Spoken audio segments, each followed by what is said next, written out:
Hey everyone, this is Kevin from thechesswebsite.com. Today we're going to be going over a game from the 1959 U.S. Championships between Bobby Fischer and Robin Ault, the U.S. Junior Championship at this time. Before I get into that, again, this is another video in the series for the upcoming graphic novel Bobby Fischer, The Knight Who Killed the Kings. So I thought it'd be cool to actually show you guys the book. The first chapter is out for you guys to preview, so definitely would like some feedback on that. You can just head over to gatherfield.com. We're also going to have a link in the video description below, so definitely want to check that out. But the graphic novel is coming along very, very nicely, so I think you guys are definitely going to be pleased. So, again, Chapter 1 is ready for preview, so I'll kind of go and open it up and show you guys what it looks like. There's two different ways that you can actually view it. You can kind of scroll through it with the scroll bar, or you do have the option if you want to do kind of a book style, the kind of two-pane right here, so you can kind of flip the pages like this. As you can see, that the artistry is just amazing. It kind of obviously goes through, the childhood of Bobby Fischer. We also see, Spassky in here. Kind of shows that their different lives. One from the 1950s in America, one from the Soviet Union. But obviously you're going to be seeing a lot of chess in here. So definitely really cool. You're going to see a lot of character development. You're going to get a lot of insight into Bobby Fischer's life. And you're going to be seeing some great chess and some great illustrations. Definitely one of the coolest graphic novels that you're ever going to see. So these tie in again with these videos that kind of we're going over, Bobby Fischer's life, some of his games that he's played in the past. So this is just going to give you more insight into Bobby Fischer if you're a fan. So definitely check it out. This is freaking awesome stuff. Let me know what you guys think. So we will go ahead and get into the game. Again, this is 1959. This is the U.S. Championship between Bobby Fischer. At this point, he's 16 years old. He's just won the past two championships. This is his third in the row that he'll be playing in. And he's playing Robin Ault. So if you're not too familiar with Robin Ault, he is a three-time champion for the U.S. Junior Championship. So he's 17 years of age at this point. He won the U.S. Junior Championship in 1959, 60, and 61. 1959 was the first time that they decided that the winner of the U.S. Junior Championship would go and actually play in the U.S. Championship. So he is there. He's actually a year older than Bobby Fischer. Bobby Fischer, the two-time champion of the U.S. Championship, Robin Ault being the champion of the U.S. Junior Championship. So, unfortunately for Robin Ault, he actually had a terrible showing. He ended up losing all of his games, and so they decided after this year that they would no longer invite the junior champion to play with the big boys. But this was actually supposed to be dubbed as one of the best matches of two of the up-and-coming stars on the U.S. chess scene. Obviously, we have Bobby Fischer, a young 16-year-old kid, two-time champion, and then Robin Ault, the U.S. junior champion, which a lot of people were saying was going to be the next Bobby Fischer and kind of compete with him over a long period of time as being the top U.S. player. So definitely interesting game to kind of see the dynamics of how it goes back and forth. This is game number 4 in the tournament, so at this point, Bobby Fischer definitely has the lead. But what I like about this game is Robin Ault definitely plays for the win. He doesn't play passive. He kind of goes at Bobby Fischer later into the game. So definitely entertaining game to watch. So Bobby Fischer is going to be playing the white pieces, and Robin Ault's going to be playing the black pieces. And Bobby Fischer starts out with pawn to e4. Again, very aggressive opening from Bobby Fischer. He's definitely a very aggressive player. And Robin Ault decides to play pawn to d6. Bobby Fischer now immediately seizes control of the center of the board, and Robin Ault plays knight to f6, followed by knight c3 and pawn to g6. Now, if you're not too familiar with this, this is the perk defense from black. You don't see it too much in high levels of play, but definitely still playable. It's a great hyper-modern defense from black, meaning that black does give up center control of the board early on, but later on definitely wants to counterattack in the center of the board, definitely wants to control the center with his minor pieces, specifically with his knight here on f6. f6, and then later on he wants to get his bishop over here to g6 and kind of bear down on the center of the board. Now, black does have two options. He can always bring his knight to d7, and he can always activate this to b6, or once he brings it to d7, he can always push forward with e5. Once he gets his knight out of the way, he can then develop his light square bishop, castle on the queen side, or again he can always fee and kiddo his bishop here to g7, castle on the king side. Either way, he needs to make sure that he is staying somewhat aggressive, as white is going to control the center of the board early on into the game. Now, what's interesting in this game is one of Bobby Fischer's famous moves, something that he plays very often, is pawn to f4. Now, again, this is something he's played in the past, even at high levels, championship level play. And from here, play would just resume with bishop to g7, and then knight to f3, and then castle on the king side from black. But what's interesting is Bobby Fischer decided to change it up a little bit. Obviously, he studied this line. He knows a lot of different variations. Instead of bringing pawn to f4, which is probably more of the aggressive move, which is why you see him play it a lot, instead Bobby Fischer decides to play bishop to g5. Again, getting this dark square bishop involved into the game early on, typically meaning that this player is going to castle on the queen side. Anytime you have your knight and your bishop from one side of the board, typically means you're going to castle on the queen side.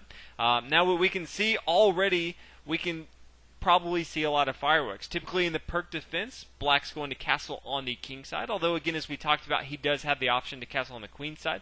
If he does castle on the king side and Bobby Fischer castles on the queen side, both sides are just going to be throwing fireworks at each other. It's going to be all about who can attack the opponent the fastest. So from here, black plays bishop to g7, kind of as we talked about, that hypermodern defense. Again, fee and cutting his bishop to g7. And Bobby Fischer now plays queen to d2. Again, developing his queen to d2, getting ready to castle on the queen side. Also wants to make sure that he's supporting his bishop here on g5. A lot of times you'll see this queen to d2 and then bringing the bishop over to h6. If there is an exchange off, it's going to be very, very difficult for black to either castle on the king side if he hasn't already, or to do any sort of movement as that king is kind of pinned down, kind of just sitting there while the queen is on h6. So can definitely cause a lot of problems from here.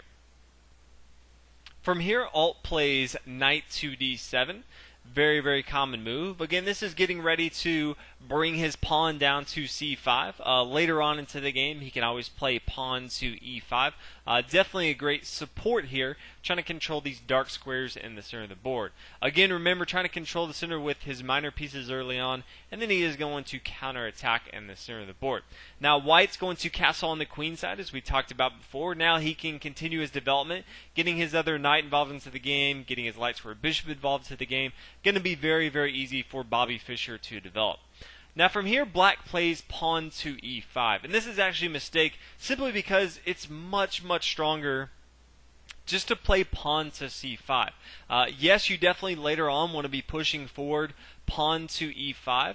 But first, you actually want to play pawn to c5, assuming that you are going to castle on the king side, which in this case, the perk defense you really need to. Looking at his setup right now. So you definitely want to be counterattacking with your queen side. And in this case, if we kind of follow the line right here, obviously the pawn's not going to come and take right there, because it's just going to be losing a lot, and black would still have his pawn here on d6 and his pawn on the e file. But if we continue the line with knight to f3, simple development from white, trying to control the center of the board. And then after pawn takes and the knight retakes and the king castles, as you can see here that although white has his queen and his rook here on the d file, black still has both of his pawns on the d and e file. He's castled on the king side, has king side safety, also putting a lot of pressure on the center of the board, can still push forward with pawn to e5, still controlling a lot with his knight here on f6, and also his bishop here on g7. But instead, we can see the problems that arise with pawn to e5, because now after the exchange on e5 and the exchange back, when the knight here comes to f3, as you can see, white has much better development. And also, this d file is completely controlled by white. So a few little moves difference, and as you can see, white has a slight advantage. Although it's not a huge advantage, he does have a slight advantage, and his king is not quite as safe as it was before. Now from here, black plays pawn to h6. Again, trying to alleviate some of this pressure. Obviously, this bishop here on g5 is pinning down this knight to f6. But as you can see, anytime you fianchetto your bishop to g7, if you want to move any of your pawns, it's really going to weaken up your king side. So in this case, we may try to see black castle on the queen side. Obviously, he's really weakening his king side, so he definitely may try something along those lines. Now, Bobby Fischer does have the option. He can always trade bishop with his knight right here on f6, but again, top level play, you typically are not early on to the game going to be seeing bishops coming off the board just because the bishop pair is so strong. You know, until there's really a fixation of pawns and you know it's either going to be a specifically closed game, it's very easy to open up the game, which bishop pairs do really well. And so Bobby Fischer decides to bring his bishop back to h4, and then black's going to continue to push forward, again weakening his king side a little bit more, but also starting to put a little pressure on Bobby Fischer, kicking that bishop out even more. The bishop is obviously now going to come back to g3. And now black's going to play queen to e7. Obviously, he wants to continue developing his pieces. Last piece he has to develop is his bishop here on c8. But then he can go ahead and castle on the queen side. He's going to have a lot of different options. Obviously, he'll kind of have some counterplay on this d file.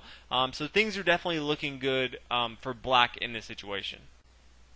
Now in this position, white has one thing on his mind. He's already castled on the queen side. He really wants to focus on attacking on the king side. So that's exactly what he does. White plays pawn to h4. Black's going to kind of counterattack and play pawn to g4, kicking this knight away. Now the knight has two different options. It has one kind of is a passive move. One's more aggressive. The passive move is actually what Bobby Fischer chose to do. Not necessarily that it's a terrible move. He did play knight to h2. He did actually have the option of playing a very aggressive move, and that is knight takes on e5. And then with the exchange, the knight takes and the bishop takes. And then the knight could come down to e4 if he wants to, attacking this queen here. And then after the bishop takes, the queen goes down, and then centralizing this knight right here, attacking the queen. And after the queen comes to c5, then taking the knight here on d2. Again, a lot of complications for black in this scenario. Again, this is just going to be really entertaining to me, and I thought this would be super aggressive. But Bobby Fischer probably played the safer, the easier route. Again, he is playing just the U.S. Junior Champion, so doesn't want to take too many risks. Knows that if he can just play a solid game, he can definitely probably outplay him towards the end of the game. So that's exactly what he did. He just played knight to h2. Again, passive move, but also kind of attacking this pawn here on g4 as well. Black is going to play pawn to c6, really defending this square here on b5. Very powerful. Obviously, white wants to get his bishop involved into the game. Anytime if he wanted to bring his bishop to b5, pinning down this knight here to the king, always going to be a good thing. So goes ahead and brings his pawn to c6 to negate that. Now again, as we talked about before, white in this position still wants to be focusing on attacking on the king side. So he continues. He plays pawn to f3. Again, he wants to make sure that he's attacking the pawns, but also strengthening his pawn chain. So great little move from here. Gives him a lot of options if he ever wants to take back, or if he wants to take with his knight here on f3.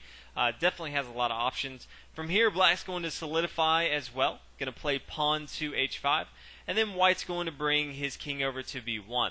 When we see from this move from pawn to h5, is this also opens the door for bishop to h6. And this is going to be pinning down this queen to the king here on c1. So definitely never want to have your queen pinned down to your king. So definitely wants to make sure he gets the king out of the way. Bishop's going to come to h6 anyway, doesn't really matter. But now the queen can get out of the way safely without losing the game. Obviously, he can't move his queen if his king is on c1, so he brings his queen over to f2. Still somewhat active square. Does have all this dark long diagonal to move around in. Obviously not quite as active if it was on d2. So definitely good for black to be bringing his bishop over to here to h6. Anytime you can have your opponent's queen less active, definitely going to be a good thing. So from here, black plays knight to c5, and you can see that black is starting to have a much better position in the game.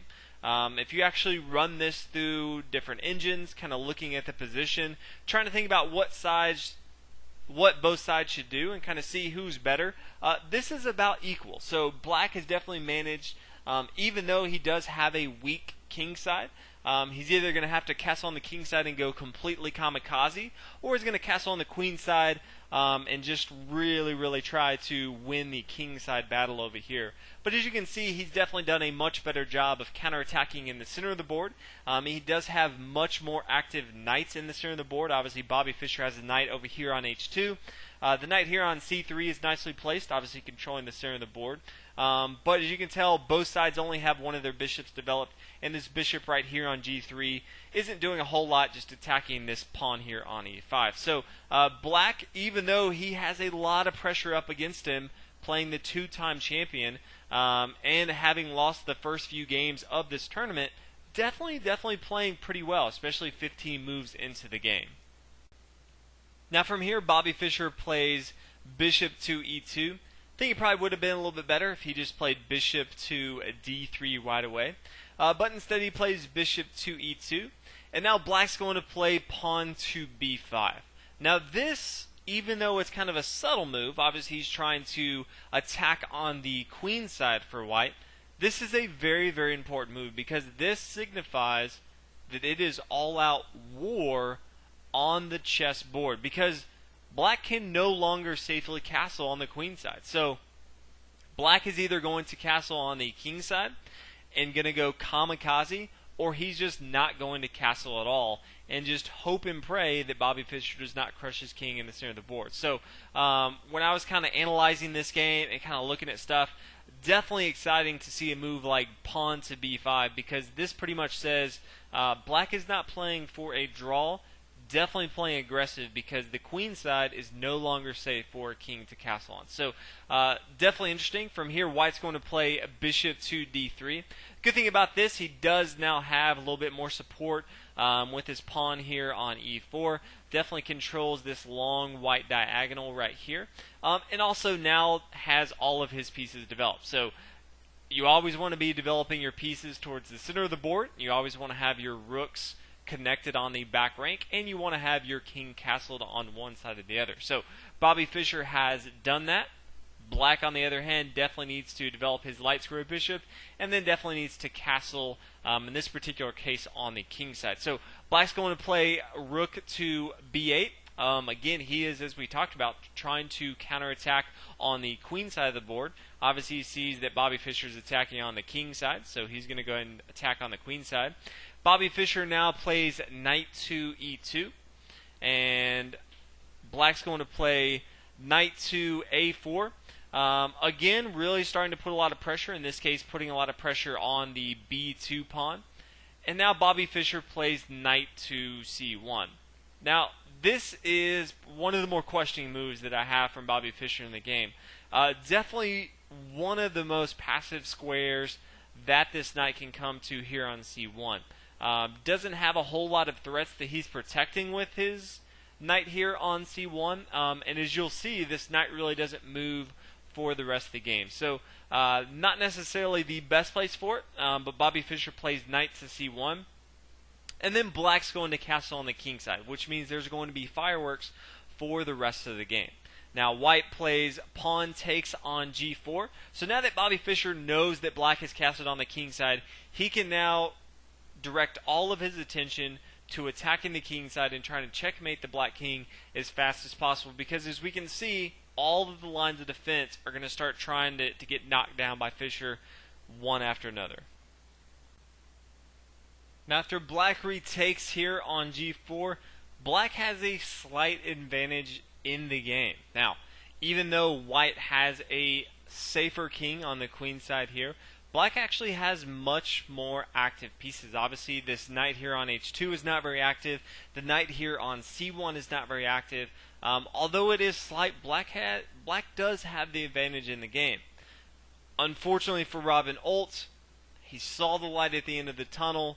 Things were looking so good. As soon as he got his first slight advantage, he just crumbled under the pressure the rest of the way.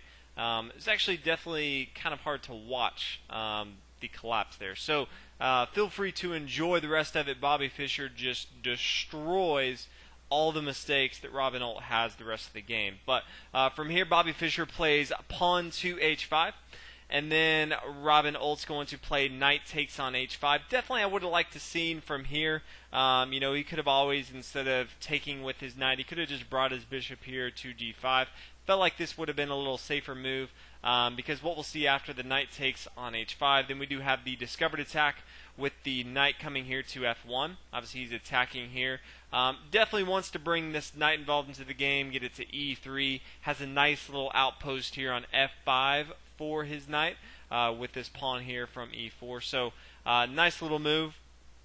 From here, black's going to bring his queen to g5. This is probably where everything just fell apart. Didn't really know exactly what he was doing. Was putting a lot of pressure on Bobby Fischer. This move doesn't put any pressure on Bobby Fischer. Obviously, he can't really do a whole lot. He's obviously trying to put his queen in front of the bishop, which is good only to an extent. It's not really going to do a whole lot when the king is pretty much safe here, so he's not really threatening this knight here on c1. So kind of a wasted move. Definitely would have been a lot more not only entertaining but beneficial if he took on g3, obviously trading knights for your opponent's bishops, especially if that opponent is Bobby Fischer, since he does so well with dual bishops. Definitely would have been more creative. Obviously, once the rook takes here on h6, and now the queen can come to g5, and then the queen can come up here to a7 and take. A lot more dynamic from black here. Obviously, his king is still in a lot of trouble, but he has a lot of active pieces. He can do a lot where this bishop right now is tied up. This rook isn't doing a whole lot, and white has both of his knights on this first rank right here. So definitely thought that would have been a lot better. Instead of attacking and putting the pressure on Bobby Fischer, he decides instead to bring his queen to g5, which allows Bobby Fischer to start putting more and more pressure on Robin Ault. So he brings his bishop to h4. Again, before he wasn't going to have that bishop. Now he's attacking, making Robin Ault play the defensive part as we talked about. The queen's now going to come back to g6, and now Bobby Fischer can play knight to e3. Again, starting to get his pieces developed, getting more involved into the game. His knight can now, if he wants to, come to f5. Much more active pieces from Bobby Fischer than as we talked about in our previous example. So Robin Ault is now going to play knight to f4, and Bobby Fischer is going to play knight to f5. Again, this is a fantastic square from Bobby Fischer. Obviously, it would actually probably be better if Robin Ault just went ahead and came in and took this. You really never want your opponent to have an outpost on the side of the board that you have your king castled on. Probably should have just come in, taken that, and then after he takes here, then bring the queen over here to d6. Nice central square for this queen right here. He does now have both of his rooks connected. Nice outpost for this knight here on f4. Nice little game that black could have had from here. Instead of taking right away, he brought his bishop to g5. Not doing a whole lot of good for Robin Ault. Bobby Fischer is now going to bring his queen to g3. Again, putting even more pressure on the board. Black's going to play bishop takes on f5 now. It's a little bit too late though. Bobby Fischer is now just going to recapture on f5. Now the queen's just going to be coming back to g7 right here. And then Bobby Fischer is going to play bishop takes on g5. Now the next move I kind of feel like is a conceding move. I feel like he could have at least opened up a trapdoor for Bobby Fischer, even if he didn't, fall through it and lose the game. I still feel like he had another option. In this particular place, he plays queen takes on g5. Obviously, he's kind of losing position. Obviously, there's just so much pressure on the king side for black here. But a move like pawn to e4, this is a really tempting move from Bobby Fischer. Obviously, being such a strong player, he's probably not going to fall for this. But again, Bobby Fischer's human just like everyone else. If he were to make a mistake like bishop takes on e4, it's GG right there. Hey, that's checkmate. That's high fives to everyone around. You just beat the two-time champion. But instead, he doesn't do that. Again, even if he plays pawn to e4, obviously, let's say pawn to c3, trying to stop that checkmate. The knight can come over here to h3, stopping the assault from the rook right away. Obviously, he can now bring his knight back to g5. He's still attacking the bishop there on d3. So a lot more options that he had instead of just bringing his queen to g5, which still leaves a whole lot of pain coming his way. So from here, the rook's just going to come to h4, getting ready to swing over and take here on g4. Not a whole lot black can do right now. He's just going to bring his queen back to g7. Obviously, the rook's going to come over, as we talked about, attacking both. The knight's now going to come to g6, trying to be the saving grace right here. Bobby Fischer says, I don't even care that your knight's there. I'm not going to take it. I'm going to push forward just because I'm better than you. Does have the discovered attack, obviously, with his bishop protecting both of the major pieces, the rook and the queen, both lined up there on the g6 square. And now the queen's going to come back to h8. From here, Bobby Fischer just plays rook takes on g6, and GG right here. This is when Ault said, you're just too good for me, and I'm going to go in and lose the rest of my game. So fantastic game from Bobby Fischer. Pretty much the entire game, he was just waiting for Ault to make a mistake, it kind of seemed like. There was a few times where he could have gone for the jugular, played a little bit more aggressive move, and instead he kind of played the more passive moves. Again, just waiting for his opponent to crack under pressure, and that's exactly what it was. And as soon as Ault made any mistake, Bobby Fischer just pounced on him, and it's just much, much stronger in the end game. So one thing just to keep in mind from this game is anytime you have a slight advantage, as Ault kind of did, take advantage. Never play passive. Always be moving to force your opponent to play defensive or move. Anytime your move, if you look at it and you're like, my opponent doesn't have to respond to this move at all, if you have the advantage, that's probably a waste. So definitely make sure that in your own games you're taking advantage when you do have the advantage. And then if your opponent has the advantage, try to take that away from them. So hopefully you guys enjoy this video. It's always fun studying Bobby Fischer's games. I learned so much myself, definitely improving as a player, getting much stronger. So hopefully you guys enjoy. Also make sure you check out the link in the description for, again, the graphic novel, Bobby Fischer, The Knight Who Slain the Kings. Going to be a fantastic graphic novel. Definitely check that out. Also leave comments. Let me know what you think of Chapter 1.